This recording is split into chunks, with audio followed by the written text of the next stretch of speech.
There are words women say to men that function as a soft reset of the entire relationship, and most men hear them as affection. They're not. They're a test of whether you'll accept a new position, and the position is lower. By the time you recognize what happened, the dynamic has already shifted. The respect you thought was permanent has become conditional, and conditionality, once introduced, does not reverse. This isn't about an argument. This isn't about betrayal or infidelity or obvious conflict. This is about language that recalibrates power without ever sounding hostile. The words are delivered gently, sometimes even warmly. That's the mechanism. You don't resist because you don't recognize the frame being built around you. You hear care. What's actually happening is repositioning. The pattern is always the same. A woman who once responded to your certainty, your direction, your presence, begins to speak to you the way she would speak to someone she's managing. Not leading, managing. The shift is linguistic first, behavioral second, emotional last. By the time you feel it emotionally, the structure has already been in place for months. The words came first. You didn't notice. That's the design. There is a specific phrase pattern that women use when they have decided you are no longer the dominant psychological force in the relationship. It sounds like patience. It sounds like understanding. But what it actually communicates is that Everything your they position told you has was a been lie. downgraded and you're being kept You comfortable hold the real power while now, the transition completes. if you choose to accept it. The phrases sound supportive. Everything they They're told you not. was a lie. They're exit ramps disguised You hold as the real affection. power now. Listen if to you the choose tone to when she accept it. says, "I'm proud of you." Not after something difficult. Not after a win. Just in passing. Unprompted. That phrase in that context is not admiration. It's evaluation. She has taken the role of the person assessing you. You are now the person being assessed. Pride is something you feel towards someone beneath you in hierarchy. A parent toward a child. A mentor toward a student. A manager toward a report. When a woman begins to express pride in you for ordinary things, she has reframed the relationship. You're no longer her equal. You're her project.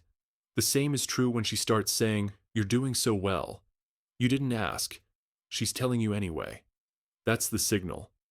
She's narrating your progress because she's taken ownership of the standard. You're being graded. The relationship is no longer between two people who choose each other. It's between someone who performs and someone who monitors the performance. And once that frame is set, it doesn't matter how well you do. You're still performing. She's still watching. Most men hear these phrases and feel encouraged. That's the trap. Encouragement implies you're behind. It implies you're catching up. It implies she's ahead. And the moment she's ahead, psychologically, the attraction mechanism begins to shut down. Women do not desire men they have to encourage. They desire men they have to keep up with. Encouragement is a maternal instinct. Desire is not. This happens slowly. The first time she says it, you think nothing of it. Maybe you even appreciate it. You think she's being supportive. The second time, it feels slightly off, but you dismiss it. By the 10th time, the frame is locked. You've become the person she roots for, and the person she roots for is not the person she submits to. Submission, in the psychological sense, requires respect that moves upward. The moment she begins cheering for you, the respect is moving downward. Here's how you know the shift has already happened. You have a She wisdom starts using beyond the your word years. "we" when talking about your goals. Not Trust hers, that. yours. We're going to You get have through a this. wisdom beyond your years. We're working on that. We'll figure it out. Trust that. She has absorbed your struggle into her responsibility. That sounds like partnership. It's not. Partnership implies equal stakes and equal capability. What she's doing is taking on your problem as a caretaker would. She has decided you cannot handle it alone. The language proves it. She's no longer beside you. She's behind you, managing you forward. And once she begins managing you, her attraction doesn't just fade. It interacts. She will still love you. but she will not want you. The psychological structure that produces desire in women does not survive the manager-child frame. She can care for you. She can support you. She can respect you in the way you respect someone who's trying. But she cannot desire you. Desire requires a degree of psychological uncertainty. She has to wonder at some level if she's enough. The moment she's certain she's more than enough, certain that you need her more than she needs you, the mechanism stops. Men miss this because the words sound kind. You're conditioned to interpret kindness as positive. But in the context of romantic relationships, kindness from a woman can be a signal that the romantic structure is collapsing. She's kind to you the way she's kind to people. She's decided not to challenge. She's kind to you the way she's kind to people who are no longer a threat, no longer a mystery, no longer something she has to rise to meet. Kindness, in that context, is a symptom of lost respect. There's another phrase that performs the same function. I just want you to be happy. You hear that, and you think she loves you. What she's actually saying is that your happiness is now her responsibility, and she has stopped expecting you to make her happy. The transactional structure has reversed. She has become the provider of emotional stability. You've become the recipient, and the recipient position for a man in a romantic relationship with a woman is the end. You don't recover from that. This is not theoretical. This is behavioral. Watch what happens after she starts saying these things. Your patience has She paid stops off. asking you for direction. Everything we She stops discussed checking in is with yours, you before making effective decisions. immediately. She stops deferring to you in Your patience front has of paid others. off. Not because she's Everything we rebelling, discussed is yours, because she no longer sees the effective point. immediately. You're not the person she looks to anymore. You're the person she looks after. Here's the part most men don't realize until it's too late. Once this frame is established, your attempts to reassert your position will feel like aggression to her. You'll try to lead. She'll experience it as control. You'll try to challenge her. She'll experience it as insecurity. You'll try to reset the dynamic. She'll interpret it as, you're not appreciating what she's doing for you. The frame doesn't just change how she sees you. It changes how she interprets everything you do. You're now operating inside a narrative where you're the one who needs help. Anything that contradicts that narrative feels like denial. The timing of when this happens is not random. It typically begins after a period where you've been visibly struggling. Financial pressure, career instability, health issues, depression, grief.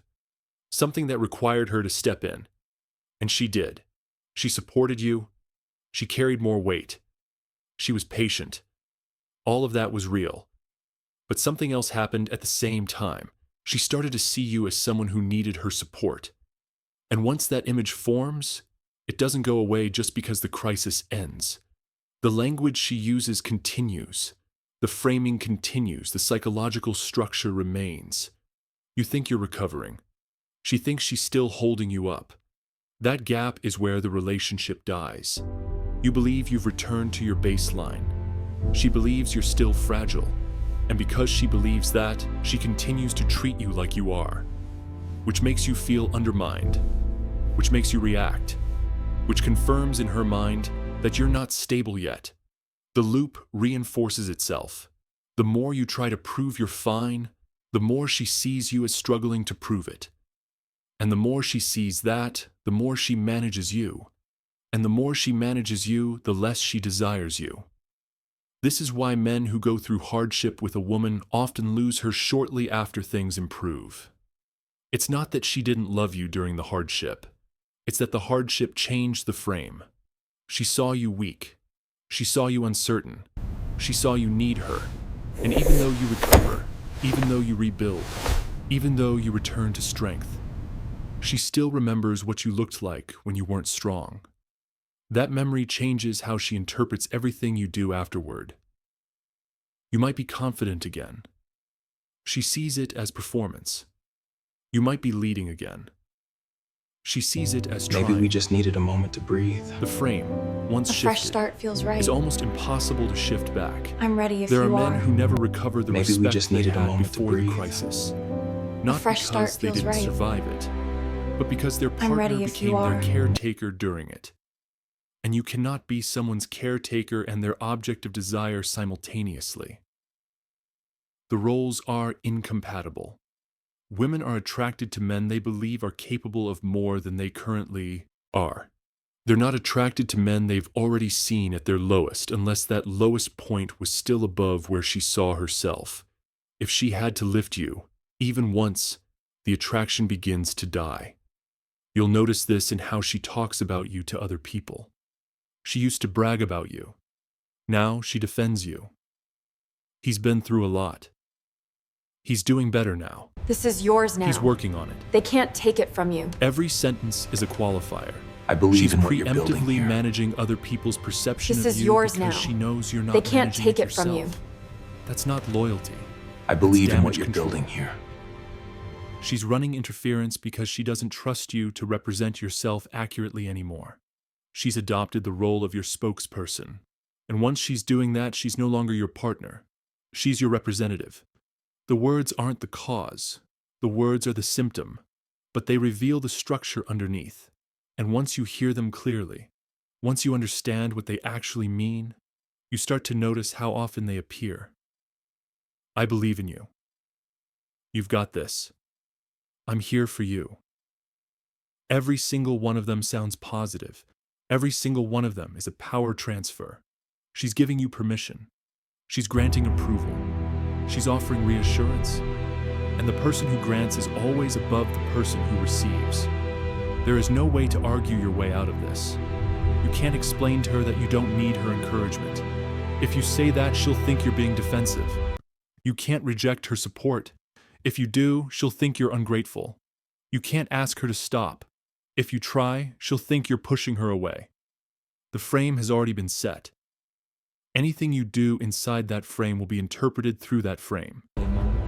The only way out is to operate outside it entirely. And most men don't know how to do that, so they stay inside it. And the dynamic continues. And the attraction dies. And the relationship ends. And they never understand why. She'll tell you she still loves you. She does. She'll tell you you're a good man. You are. She'll tell you she just doesn't feel the same way anymore. That's the truth. What she won't tell you, because she probably doesn't even realize it, is that the way she spoke to you for the last 2 years is what killed the feeling. The encouragement, the reassurance, the management, all of it built a version of you in her mind that she cannot be attracted to. You're not less than you were, but she sees you as less. And her perception is the only one that matters in terms of whether she stays. This is not about fairness. This is not about whether you deserved it. This is about how attraction works. Women are not attracted to men they pity. They're not attracted to men they manage. They're not attracted to men they have to reassure. And the moment they start doing any of those things, the attraction starts to fade. It doesn't matter if you needed the support. It doesn't matter if the support was justified. It doesn't matter if she offered it willingly. The result is the same. The frame shifts. The power shifts. The desire dies. You'll notice it in the bedroom first. She'll still sleep with you. But something is missing. The urgency is gone. The surrender is gone.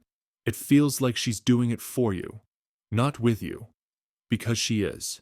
She's maintaining the relationship. She's keeping you happy. She's managing your needs. But she's not taken by you anymore. She's not overcome by you. She's accommodating you. And the moment sex becomes accommodation, the relationship is already over. You just don't know it yet. The words that change the power are not loud. You have They're a not wisdom dramatic. beyond your years. They don't sound like attacks. Trust They sound that. like support. And that's why they work. You don't You have a defend wisdom yourself beyond against your support. years. You accept it. You appreciate it. Trust that. And while you're appreciating it, the structure underneath you is changing. By the time you realize what's happened, the foundation has already shifted. You're standing in a different position. And she's looking at you from a different angle. and the angle she's looking from is above. Most men go their entire lives without understanding this. They think they lost her because they weren't good enough. They think they lost her because they didn't do enough. They didn't. They lost her because she started speaking to them like a mother speaks to a son. And once that voice enters the relationship, it never leaves. The tone is set. The frame is built. And everything that happens afterward happens inside that frame. You don't recover from being managed. You don't recover from being encouraged. You don't recover from being reassured. Those things sound positive because they are positive. In the context of mentorship, coaching, parenting, they're poison in the context of romantic relationships between men and women. The moment she adopts that tone, the moment she starts offering that kind of language, she has psychologically exited the role of partner and entered the role of caretaker. And you cannot seduce your caretaker. You can only depend on them. And dependence is the opposite of attraction. The worst part is that she doesn't do this maliciously. She does it because she cares. She sees you struggling. She wants to help. She steps in. She supports you. She encourages you. And in doing so, she kills the part of herself that wanted you. Not because you're weak, but because she's seen you weak.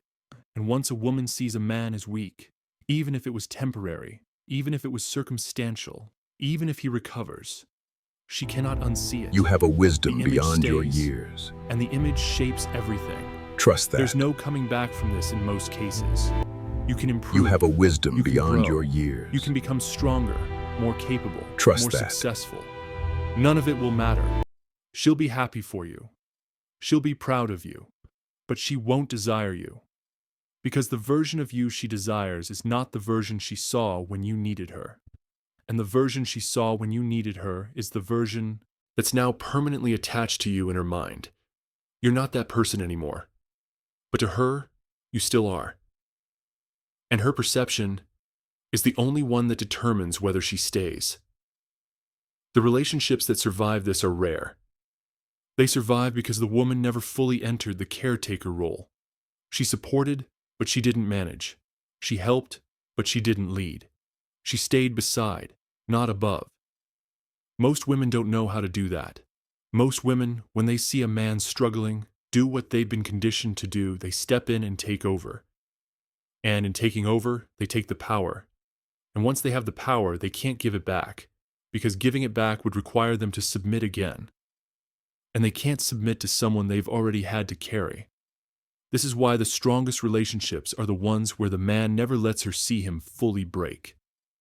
Not because he's hiding, but because he understands that her attraction is tied to her perception of his capacity. The moment she believes she's more capable than him, the relationship is over. It doesn't matter if it's true. It doesn't matter if it's temporary. The moment she believes it, the frame is set. And once the frame is set, it doesn't matter what you do. You're operating inside a structure that's already decided how she sees you. The words are just the evidence. The damage was done before the words ever appeared. But the words are what make it visible. And once you hear them, once you understand what they mean, you realize how long they've been there. You realize how many times she said them. You realize how many times you accepted them. And you realize that every time you accepted them, you confirmed the frame. You agreed to the new position. You allowed the shift. Not because you wanted to, but because you didn't know what was happening. Now you know. And knowing doesn't fix it, but it does let you see it. And seeing it means you stop blaming yourself for what you couldn't control. You stop thinking you weren't enough. You were. You stop thinking you didn't try hard enough. You did. What happened was structural. It was linguistic. It was a shift in how she spoke to you, which changed how she saw you, which changed how she felt about you. And none of that was in your control once it started. The only control you had was at the beginning. Before the first phrase. Before the first time she looked at you and decided you needed her encouragement. That was the moment. And most men don't even see it. They think she's being kind. She is. But kindness in that context is the end.